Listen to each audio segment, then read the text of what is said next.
Listen very closely. I'm going to show you my top 3 tricks to get that perfect low end. But just before that, I want to remind you of something very, very important. When you level gain your stuff here, this is basically a post fader. So if you go into your effect, for example, with this bass, I'm hitting it at like minus 0.08 right away as it's pulled up. You can get them bro hoes.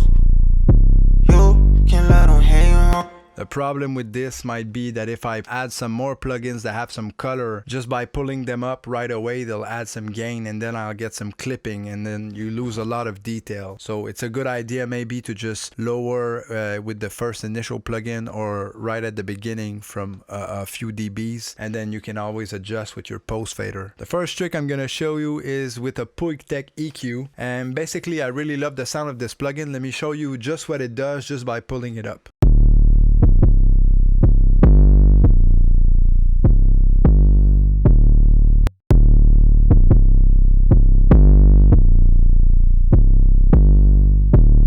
Now, what's really the trick with this is you can boost from a certain amount, and if you then attenuate with this, it's going to retain some of that punch that you added with the boost. And then if you level gain, you'll see the difference.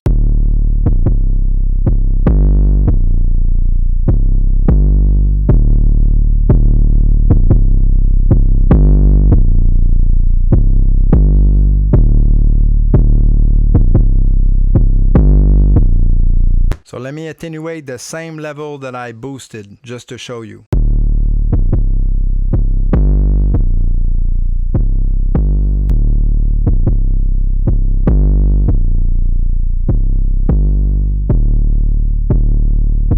So as you can see, it sounds incredible. You can switch between the 60 and the 100 Hz frequency. And now for the second trick, let me make you listen to this bass right here.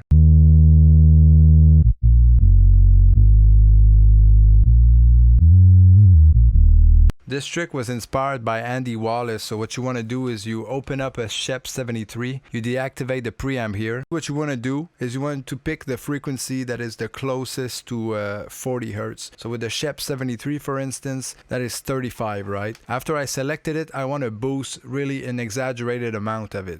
And if you pair this, for example, with the SSL, I have the G channel here. I can then re-pull up a filter up to about 40 Hz, and I can then start carving stuff out. And this will mostly depend on the bass you have. So for this bass, I removed a little at 260 Hz, and the reason it was because I was listening with the piano.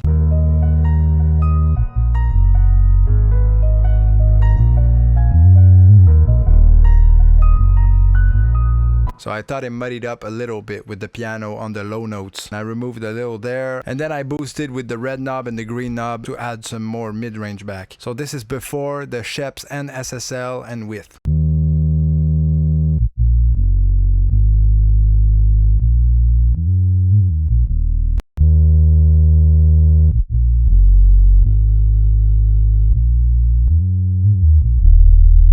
The last trick I want to show you is very particular, and it's mostly a transparent trick, but it's also a very forgiving trick. You almost can't go wrong with this. And this is basically combining analog emulators. So this trick was inspired by Jaycen Joshua, but he was firstly inspired by Dave Pensado. And that was basically combining the NLS buses, which are basically emulations of the analog console. And he was stacking them to add some more like harmonics. But my twist to it is I have this plugin that I really love and I don't see a lot of people use it. It's called True Iron. And basically with True Iron, I have this strength knob right here, which determines how much analog emulation tone I want. With the morph, it kind of adds some more harmonics to it. I've got the voicing. Let me experiment with the voicing on this one to show you. And with the crush, I'm adding a little distortion. Let me just dial it in correctly.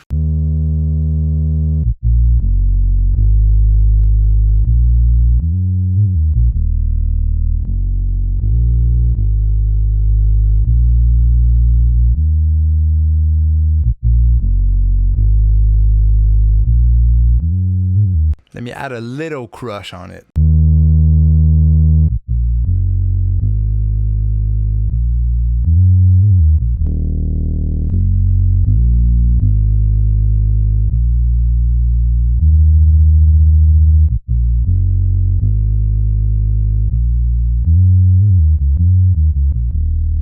So before the true iron and width.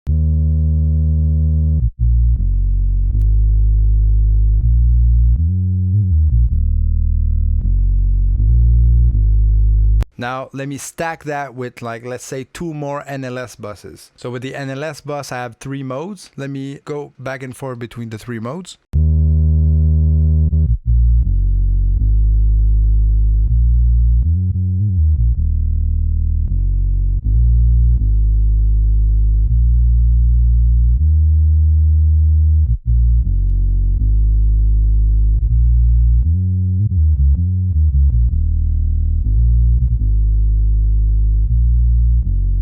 With the level gain, let me compare just with the 3 analog emulators and without.